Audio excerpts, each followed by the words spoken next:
Hi, this is Ramesh. Today is January 31st, 2021. So tomorrow is the budget day. Nirmala Sitaraman ji and team is going to have a real tightrope walk. So they really have to figure out where to get the resources and how to balance the budget because they cannot actually bring down the expenditure because spending is the only way of kind of reviving the economy. So government doesn't have much of a choice to continue to spend, and I think infrastructural spend and other things are going to happen. And at the same time, there has been, I mean, the receipts. In terms of receipts, the direct taxes and indirect taxes both have taken a hit because of the pandemic. India was clocking at the rate of $2.8 trillion in 2018-19, and the government was actually had planned a series of reforms and the fiscal policy and the monetary policy to take it to $5 trillion by 2025. But the pandemic, has had some different plans, and so the year 2020, the entire year 2020 has been a complete washout. So the GDP has shrunk. So the year-on-year GDP has actually shrunk by 7.3% or something. I mean, it is not the year is not yet completed because only by March the year will be completed. But the when the pandemic hit India in March, when the financial year actually started, and India closed down for nearly about 60 days. They closed the entire economy, and with only the essentials being available for people to buy, and restrictions on the travel and everything else.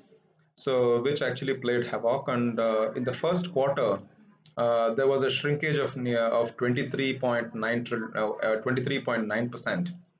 So like the nominal GDP, the real GDP actually, if you take it in terms of about 35 lakh crores, actually there was a shrinkage in the first quarter, and the second quarter, which is actually July, August, September, was a little better off because that is when the country opened its lockdown, and that actually became a little better, and the shrinkage actually reduced to about minus 7.3%. So that actually brought back the economy a little better.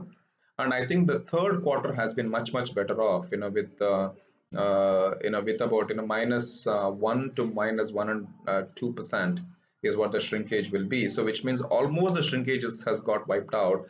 And in the first quarter of in the fourth quarter, that is January, February, March of 2021, I think the GDP will be roughly about point on the positive side.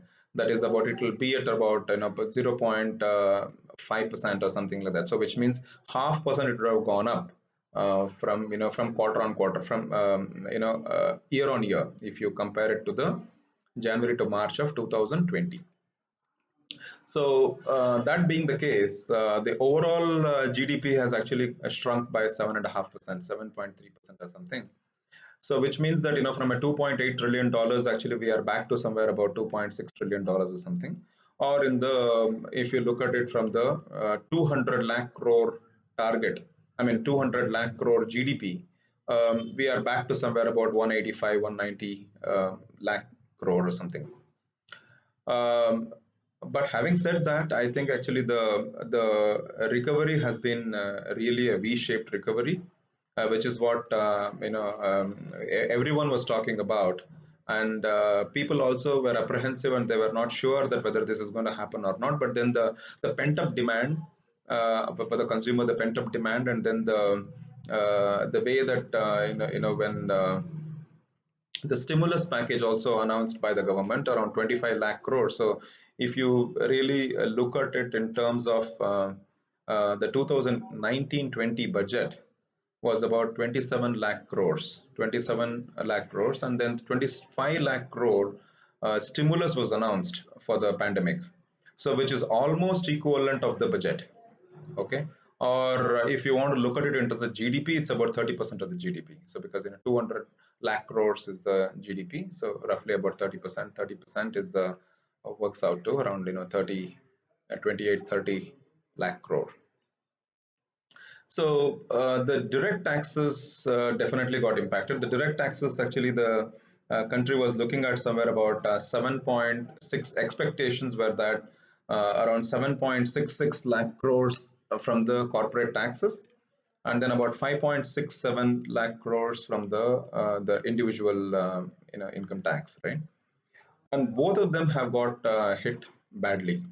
So I think the overall tax collections will probably be roughly somewhere about nine-ish totally. I mean, together it was expected to be about 13 lakh crores, and that has been that will probably, the collections will reduce down to about nine and a half, 8.5 to 9 lakh crores is what it will be at, or could be much lesser than that. But whereas the indirect taxes have actually gone up, the indirect taxes, I mean, not gone up, the indirect taxes have recovered pretty well. So the GSTs are actually have started doing about 1 lakh plus crores right from September onwards. So September, October, November, December, it is, and then January. So on an average, actually, little more than about 1 lakh plus. Kind of this thing, the GST sales. So whereby I think actually probably in the GST side, they will, I mean, in the indirect side, taxes side, they will probably be able to mop up to almost about 90% of whatever, 90% of whatever the expectations were. And last year, the borrowings were about, the fiscal deficit was about 7 lakh crores because the difference between the revenues and the budget was about 7.03 lakh crores. So working out to about 3.5%, 3.3% of the GDP uh, is what actually they this thing. And then their expectations were that they will bring it down to about 3%, 3.2% or 3.1% in the next year. But I think this year probably they will probably end up with a 3.5% or little more than 3.5% of the fiscal deficit. So it's going to be a little tough. And so I'm not sure from where they're going to pull. Say one thing for sure is that they cannot, Nirmala Sitaraman ji and team cannot reduce their expenditure. So expenditures will have to be there because that is only how you actually kind of run speed up the economy's revival. So that has to be there. And then you cannot add any more taxes because the tax burden, the idea was to reduce the taxes last year and then actually bring it down, and both the income tax and as well as the corporate tax has been brought down to around 25%. And they kind of wanted to like spread the net larger, okay, by reducing the income tax and as well as the corporate tax. And so now, if they try to change that, I don't think so that will be a good idea. But if they don't do that, then I think, like, where will the money come from? So obviously, it's going to be more of borrowings. But in terms of borrowings, we're already at about 100 plus crores. I'm a little, I think around roughly 100 crores. So which kind of works out to about 50 to 53% of the GDP. So now, with the shrinkage of the GDP, or with the shrinkage of the GDP, then I think we will go back to somewhere about. I think the 50% will probably 53% will probably move to somewhere about 57, 58% will be the debt to GDP ratio, which is still on the better side. So they can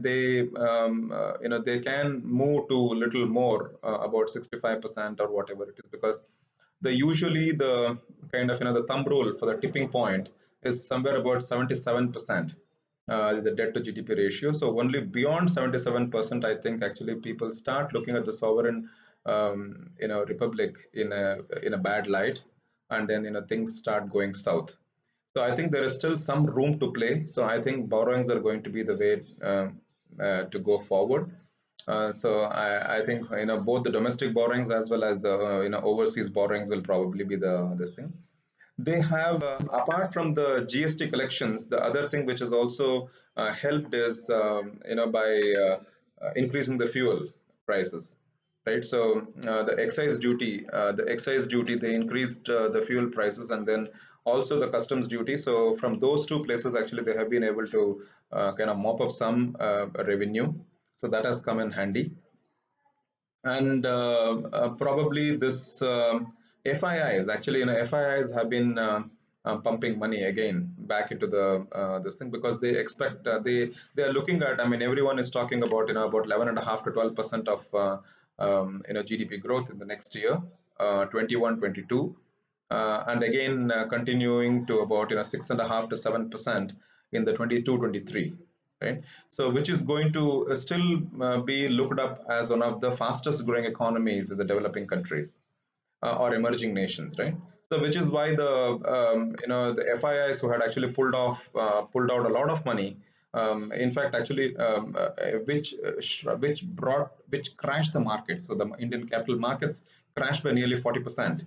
By the Nifty coming down from 12,500 points to somewhere about 7,600 points, and then going back to about 14,700 points, which means almost like 98%, 97% it has it has recovered again, only to pull back a little bit due to the profit booking, which was on the expected lines. So kind of right now it's about 13,700, 13,650 or something is the place where the markets are.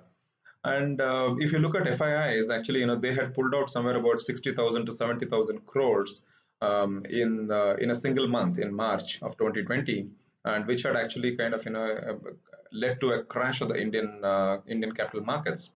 Today, the FIIs are pumping in huge amounts of loads and loads of money. So to think about it, to just give an example, in the month of November and December, they have pumped in about 60,000 crores.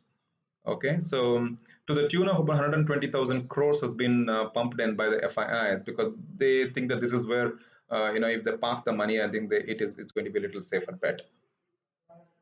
So that's been the this thing. And also kind of like defense, actually, if you look at the different kind of sectors where they allocate the budgets. So defense has been something which actually where the allocations will typically be around 15 to 16% of the budget. So this year is going to be no different, because again, actually, with all the pandemic and everything, whereby there is a problem, but still the Chinese aggression across the LOC is kind of pushing the Indian government to also continuing to invest in the defense. So I think that 15% to 70, 16%, 70% of this thing is not going to be any different this year as well. And the infrastructural, but the good news is that the auto sales are going up, the manufacturing is going up, the industrial production is going up, the exports have also started showing signs of going up. So these are all, and then the steel and cement industry is where actually those are all the parameters actually which indicates that if those are doing well, then the economy is on the gallop, kind of a thing. So I think actually, given all these things, probably that like we are so which is why the FIIs are putting all the money back into the Indian markets. So I guess actually this year probably that Nirmala Sitaraman ji and team will not do anything to the taxes. I don't expect them to play around with the taxes or add anything or a COVID tax or anything like that. And also there has been talks saying that they are going to increase the because when the long term capital gain tax was introduced, people did not like it. And also there is going they the expectation is that actually there will be some wealth tax on the shares. So they will add some more taxes on the this thing, because there has been a lot of people who have made a lot of money in the share market during this year, when the rally started, when the bull rally started. So one of the things is that actually to start taxing the rich, because the rich have made a lot of money. And so it's only it's only fair that actually they share their riches, they share a portion of the riches to the growth of the Indian economy. So that could be one of the this thing. But then mm, um, but I'm not pretty sure whether actually they will go and increase the wealth tax or whatever. So currently the income tax slabs, including the surcharge and everything, the top slab is about 43.2%, 42.3% or something it is at. So they will not change anything of that order. That will remain as it is. And the corporate taxes also will probably remain 25%. So which is what they wanted to bring it down to. So those two things will not, probably she will not put her hand into that, is what I expect. So borrowings again are the way to go, and then the disinvestment this year again there will be plan for some disinvestments, and so about last year they had planned about 1.05 lakh crore of disinvestment. So this year also I think they will probably have the similar kind of disinvestments coming in, which will actually kind of put some money into into their into the hands of this thing, and borrowing. So there is a leeway. There is a the debt to GDP ratio is one of the places where actually they still have some room to play. So they can really push up that a little bit. So I think it's going to be the borrowings is the places where they're going to this thing. So this year again, with the um, uh, with the stimulus having already been put in, so I guess we'll probably have some some this year will be somewhere about 30 lakh crores will be the budget for this year. That's what I expect. So thank you for hearing me out.